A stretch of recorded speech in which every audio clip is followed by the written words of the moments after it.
Mi nombre es Esmeralda. Cuando era una niña mi padre murió. Tengo otro hermano mayor que yo. Cuando mi hermano tenía 10 años y yo 8, fue cuando ocurrió la tragedia. Mi padre se enfermó de repente, estuvo en el hospital y un día mi mamá volvió y empezó a sacar cosas de la sala y tenía los ojos llorosos. Nos dijo a mi hermano y a mí, su papá ya no va a volver porque Diosito se lo quiso llevar. Así que de ahora en adelante somos solo nosotros tres. Y por la tarde llegaron con mi papá, pero dentro de un féretro. Yo sentía mucho dolor en el pecho, porque él era muy bueno. Nos llevaba a pasear, nos compraba cosas, y cuando no estaba en el trabajo jugaba con nosotros. Pero lo miré por última vez ahí, con sus ojos cerrados. Le hablaba, pero ella no escuchaba. Y así con todo ese dolor, fuimos a llevarlo al panteón.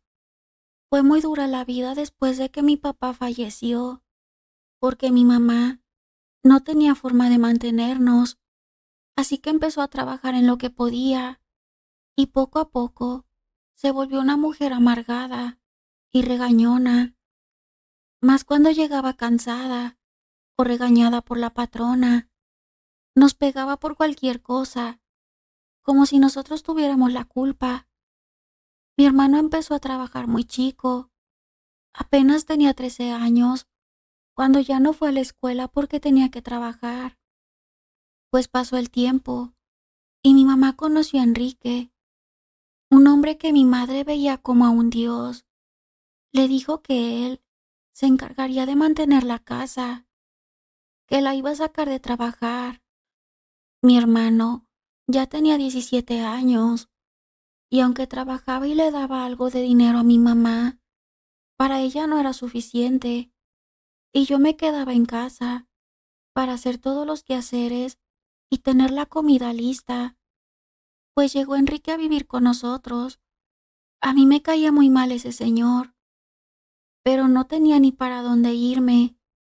Empezó a vivir ahí, donde mi papá construyó esa casa, y vivimos días felices, pues mi mamá me dijo que tenía que respetar a Enrique, porque él era el hombre de la casa y nos iba a mantener, así que tenía derechos.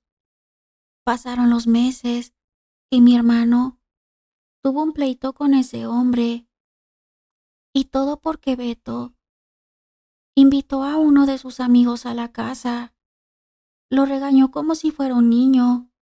Mi hermano no se dejó, pero mi mamá intervino a favor de su pareja y todavía le dijo a mi hermano, si no te parece ahí está la puerta, aquí se hace lo que Enrique diga.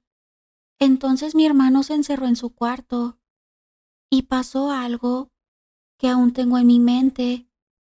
La única persona que me quería, porque así lo sentía, también se fue de este mundo, pero fue por él mismo.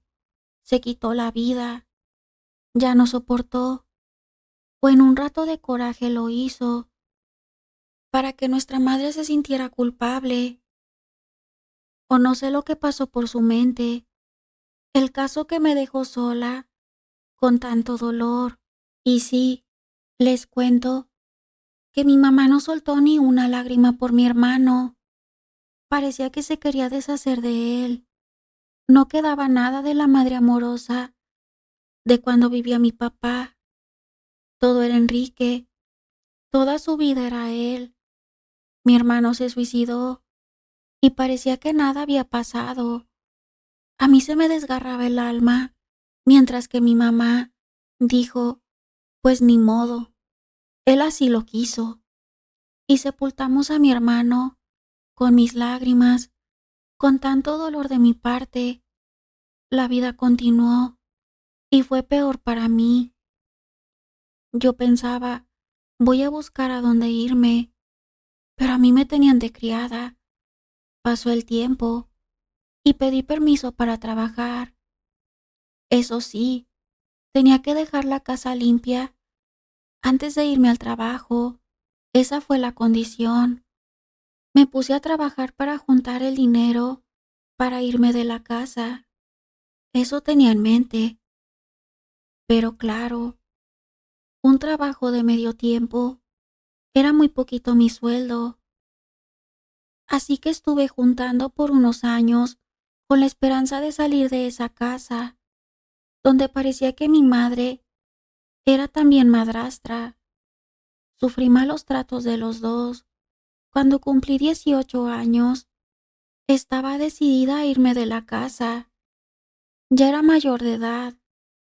Ya no me podía obligar a estar donde no quería. Pero para mi desgracia, pasó algo. Ese miserable, ese maldito abusó de mí. Mi mamá se fue a un viaje que él le pagó. La convenció de ir a visitar unos parientes que vivían en otro estado. Le dijo: tú no te preocupes, aquí está Esmeralda para que me atienda. Tuve a pasear y a visitar a tu prima. Y se fue dejándome sola con Enrique. Yo aún no sabía ni para dónde irme. Y miré mi dinero. Aún me faltaba. No creía que me alcanzara para rentar y salirme de ahí. Así que pensé en seguir trabajando. Pero al quedarme sola, después de 2 noches de que mi mamá se fue, Enrique entró a mi cuarto y me agarró por la fuerza. Y esa fue la primera vez que ese maldito abusó de mí. Todas las noches fue lo mismo. Él me encerró con llave en mi cuarto para que no me saliera esos días. Ya no pude ir a trabajar, pues así estuve por una semana.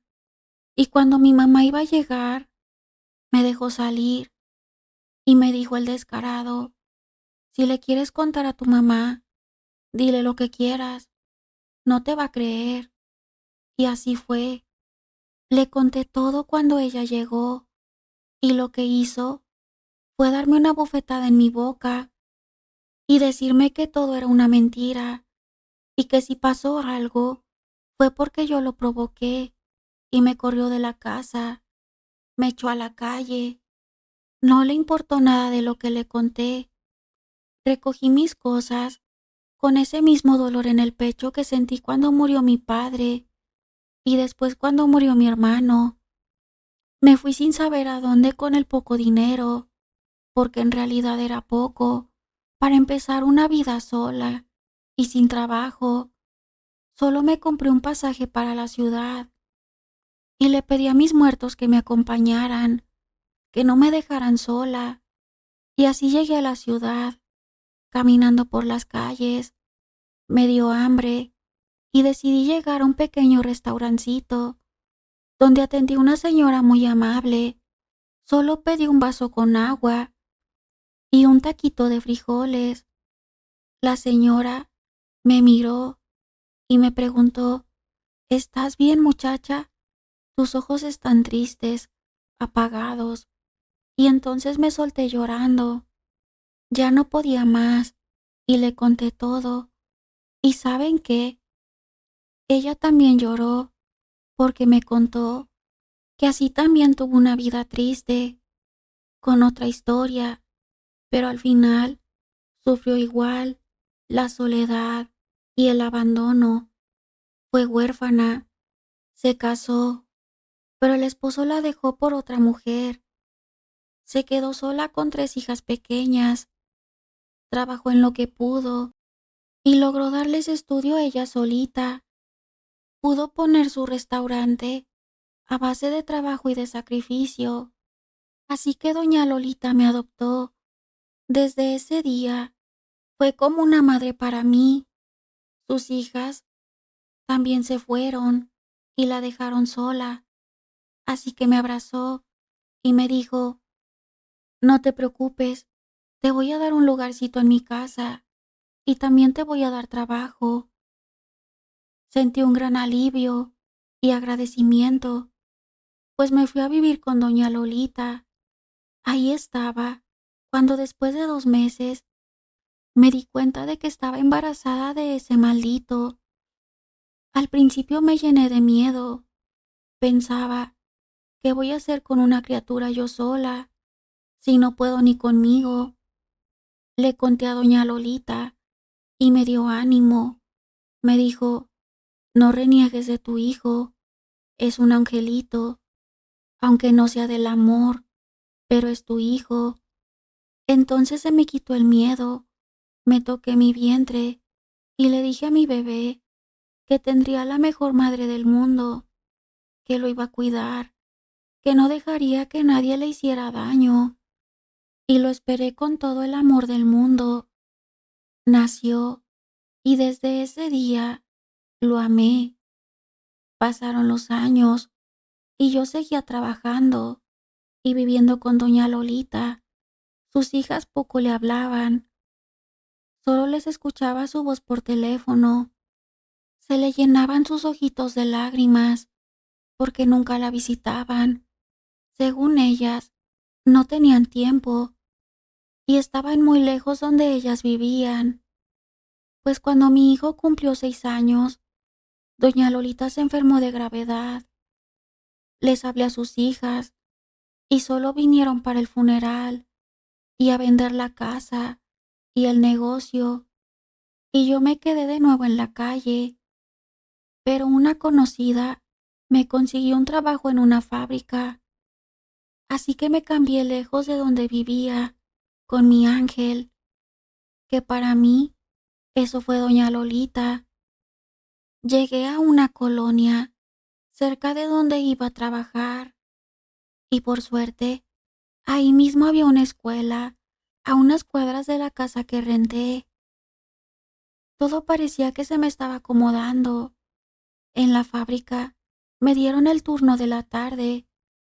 Entraba a las 2 y salía a las 10 de la noche, así que tenía la mañana libre para llevar a mi hijo a la escuela y darle de comer antes de irme.